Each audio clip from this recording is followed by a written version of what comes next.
I want you to put yourself in a very specific headspace for a second. Okay. Imagine you're hiking. You've been at it for hours, Uh. maybe days. The weather has completely turned. Right. The fog is rolling in. It's getting cold. And your legs basically feel like they're made of lead. Yeah, you're exhausted. Completely exhausted. And you are desperately scanning the horizon for a sign. Just anything that tells you you're on the right path. You're looking for the landmark. Exactly. And then through the mist, you see it. You see this massive square rock formation. And you know this rock because you've studied the maps. It's the guidepost. It's the marker for the safe route down the mountain. So you feel that incredible rush of relief, that huge adrenaline spike. Absolutely. You head straight for it. Yeah. But here is the terrifying reality. Yeah. That rock isn't the landmark. It's a decoy. A false guidepost. Right. And by walking toward it, you aren't walking towards safety at all. You are walking directly into a trap that is almost impossible to escape. That is a chilling way to open. But geographically, it is completely accurate. You're describing a very specific feature on Mount Asahi in Japan. There's the safe rock, known as Kinko-iwa, which is the actual guidepost. Well, what do you want to find? The one you want.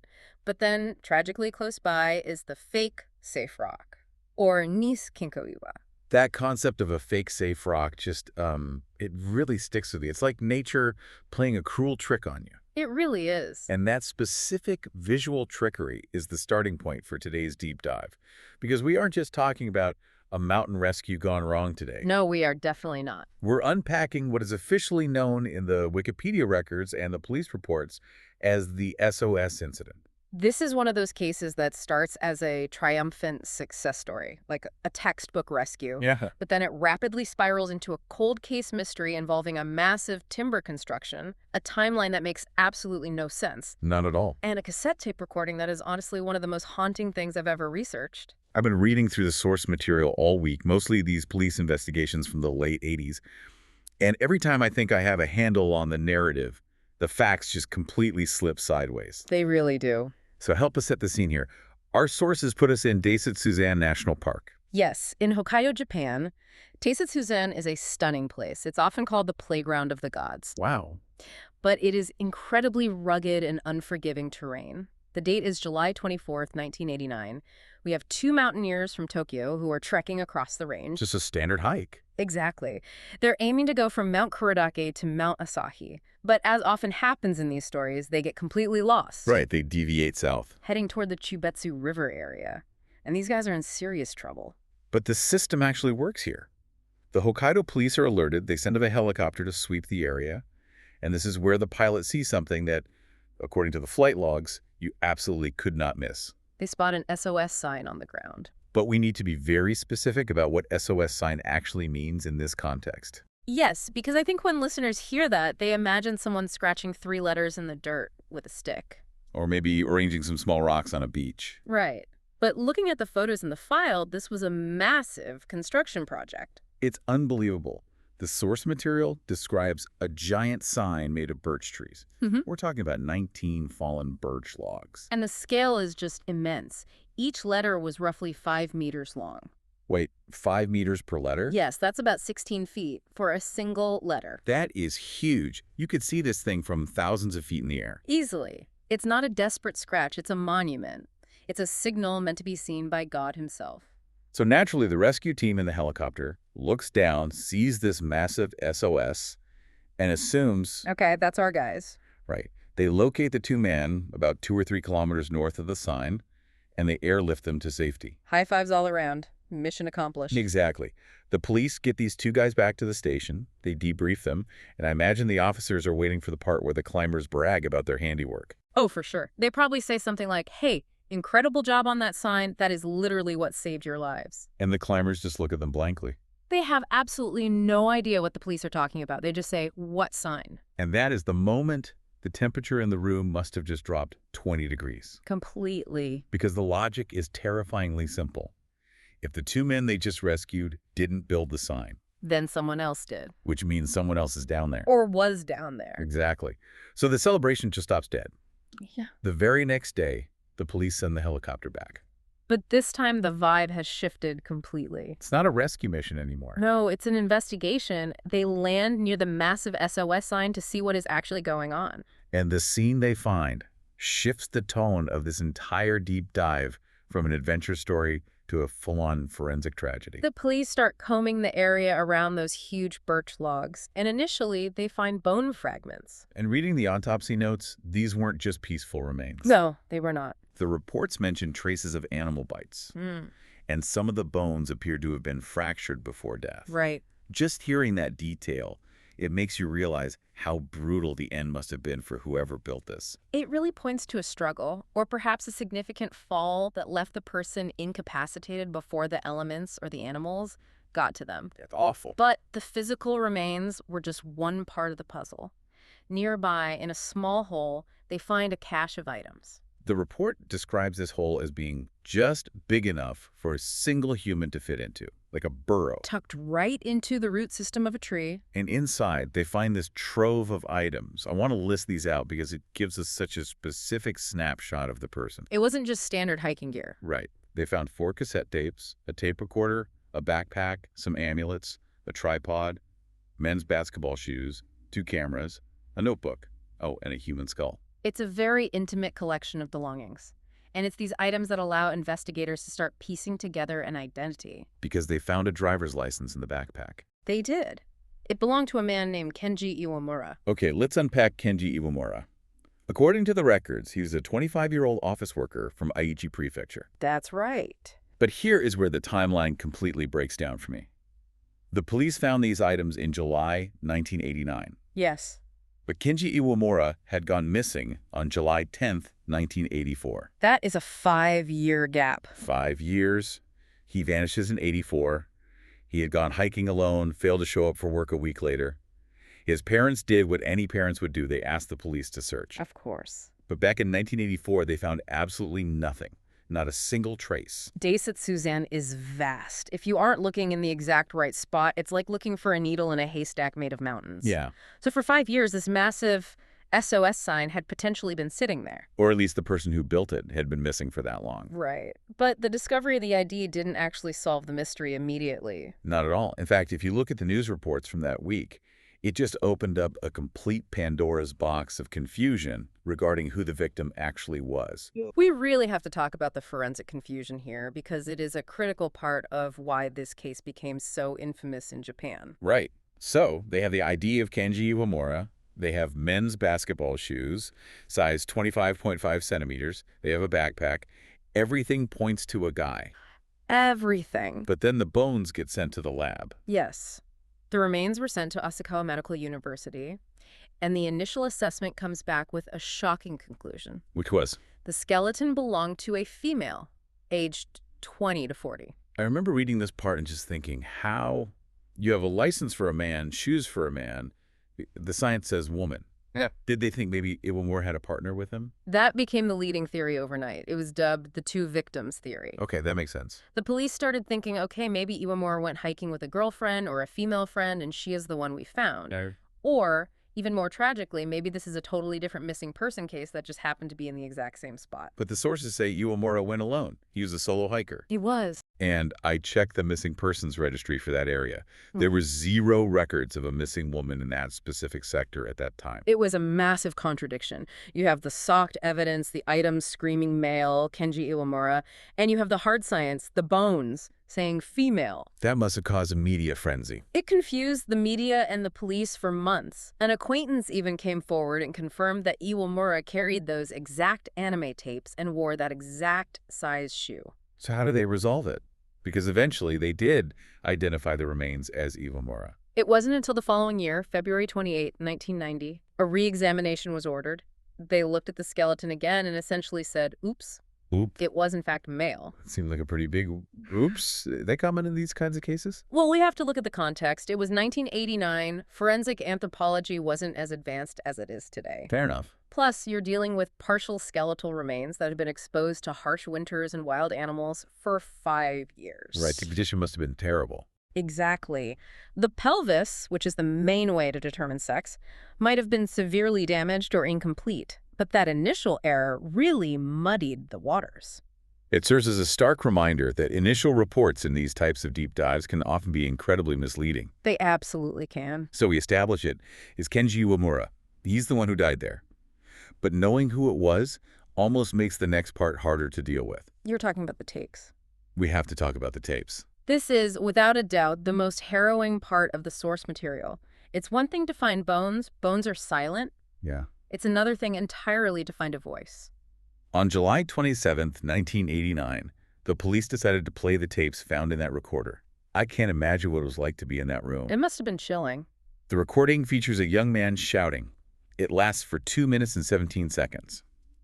I have the translated transcript here. Go ahead. I want to read it, but I want listeners to really visualize the desperation here. He screams, "SOS, help me. I can't move on the cliff. SOS, help me. The places where I first met the helicopter. The Sasa is deep, and I can't get up. Lift me up from here." There is so much to unpack in just those few sentences. Yeah. First, the physical state. He says, I can't move, he's trapped. Right. But then that specific detail, the places where I first met the helicopter. That part gave me absolute chills. Yeah. It implies he saw a rescue helicopter. He was alive during a previous search. He saw salvation. Yeah. He saw the literal machine that could save him, but they didn't see him. It is the ultimate nightmare of the lost hiker. Being close enough to see the rivets on the rescue craft, but being completely invisible to the pilot. And look at what else he says. He mentions the Sasa. Right, the bamboo grass. Yes, but grass makes it sound like a lawn. Sasa is a dense bamboo that grows thickly on mountainsides in Japan. Yeah. And he says it's deep. This is crucial for understanding the trap he was in. Yeah. But before we get into the trap mechanics, the tape gets even weirder. Because it's not just 2 minutes of screaming. No, it's not. The rest of the tape and the other tapes in the bag were filled with something else entirely. Anime theme songs. Specifically from the shows Macross and Magical Princess Minky Momo. That's right. And visually, there was a cutout of artwork from Magical Princess Minky Momo used as the actual case for the cassette tape. So you have this jarring, almost grotesque contrast. A man screaming for his life, sandwiched between upbeat, cheerful anime theme songs. It's incredibly surreal. Why? Why does that recording even exist? That is the question psychologists and investigators have debated for decades now. Right. Was he trying to leave a testament, like a final message in case his body was found?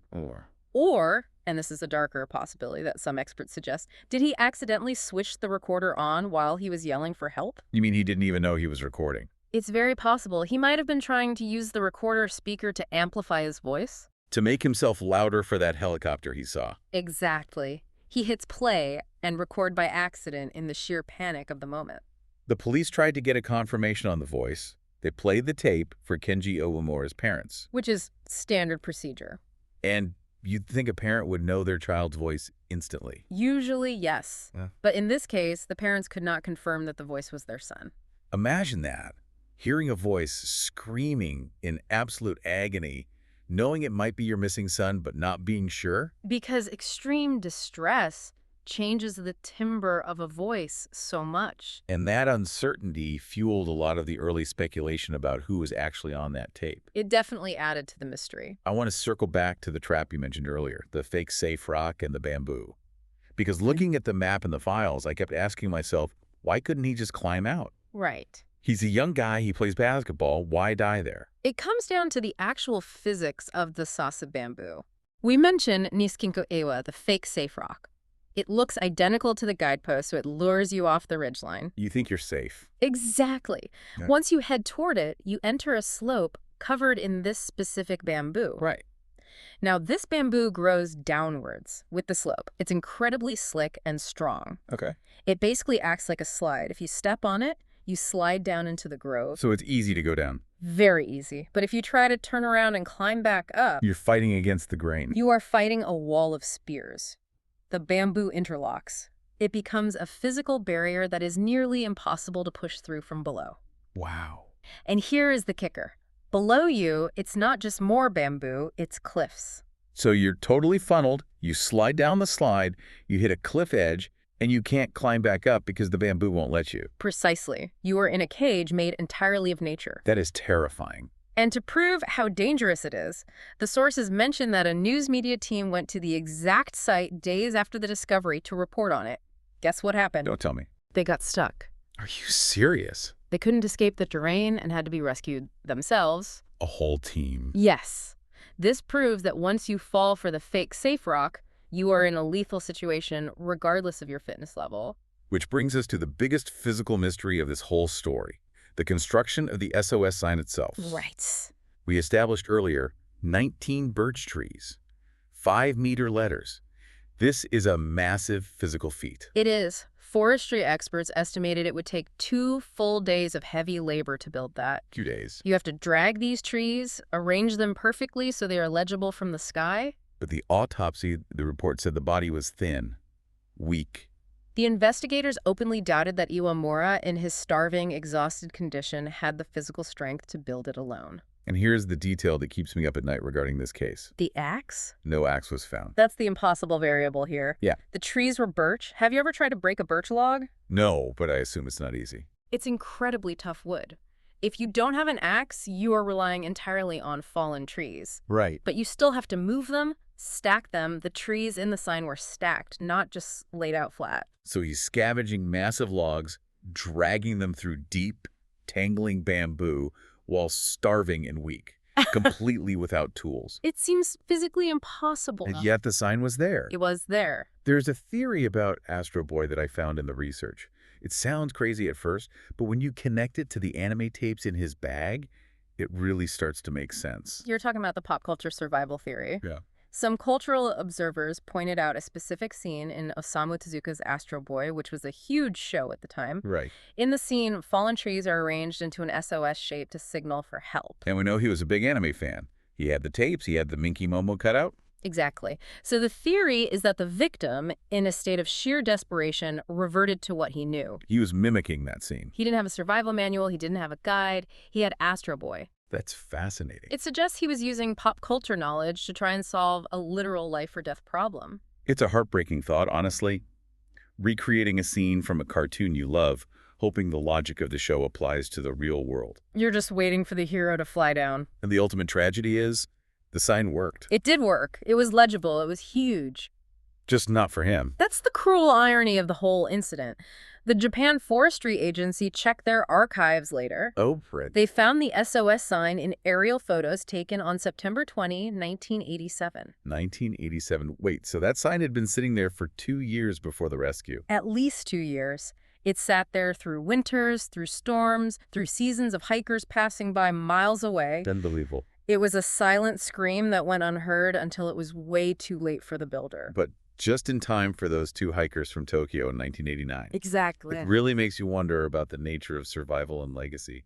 That sign saved 2 lives. It did. If Iwamura, or whoever built it, hadn't put in that impossible, superhuman effort to stack those birch trees, those 2 Tokyo hikers would have just been 2 more skeletons in the bamboo. It connects right back to the tape. The places where I first met the helicopter. He did everything right. He built the sign. He signaled, he yelled, he tried to amplify his voice. But the timing was just off. Tragically off. It's a heavy one today. We have a voice preserved on tape, shouting at a helicopter that didn't stop. We have a rock that looks exactly like safety but leads to a literal cage. And we have a sign that stood for years as a monument to someone's sheer will to live. And of course, we have the lingering question of the construction. That's what I want to leave the listener with today. The police said the victim was too weak. They found no tools, no axe, just a basketball player's shoes and some anime tapes. Right. So if he was too weak to move those trees, how exactly did they get there? Was it a superhuman burst of adrenaline, a survival instinct we can't understand until we're in that hole ourselves? Or is there still a piece of this puzzle, maybe another person, that the deep bamboo is still hiding? It's a question the mountain has kept to itself for over 40 years. And maybe that's the final takeaway here. We all look for landmarks in our lives, signs that tell us we're safe. But sometimes you have to look twice to make sure that safe rock isn't a trap in disguise. Thanks for diving in with us. Stay safe, check your maps, and we'll catch you on the next deep dive.